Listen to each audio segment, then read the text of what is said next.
आज भने नयाँ सामान हेर्नेछौँ।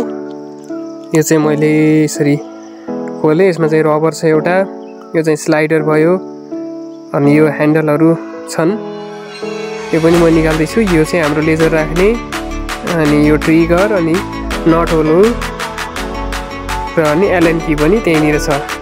यो चाहिँ ट्रिगरमा लगाउने नट हो। मैले ह्यान्डल निकाल्दैछु। ह्यान्डलमा चाहिँ पिस्तोलको ह्यान्डल जस्तो आउँछ, अनि त्यसको लागि चाहिँ लकहरू आउँछ, त्यो नटहरू। अनि यो चाहिँ हाम्रो लेजर राख्न मिल्ने ठाउँ हो। यो चाहिँ स्लाइडर ट्याक्क यहाँ यस्तो टाइपको हुन्छ मेकानिजम।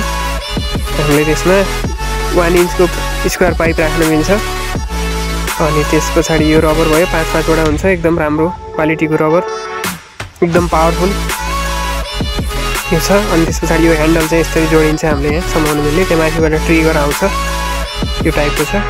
यो चाहिँ हाम्रो 1 इन्चको स्क्वायर पाइपमा चाहिँ हो त्यसरी फिट गर्ने, माथि फिट गर्ने, तलबाट चाहिँ स्क्रुड्राइभरले फिट गरेर ट्रिगरलाई त्यहाँ फिट गर्ने हो। त्यसरी ट्रिगरलाई फिट गरेर चाहिँ मजाको गुलेली गन बनाउन सकिन्छ।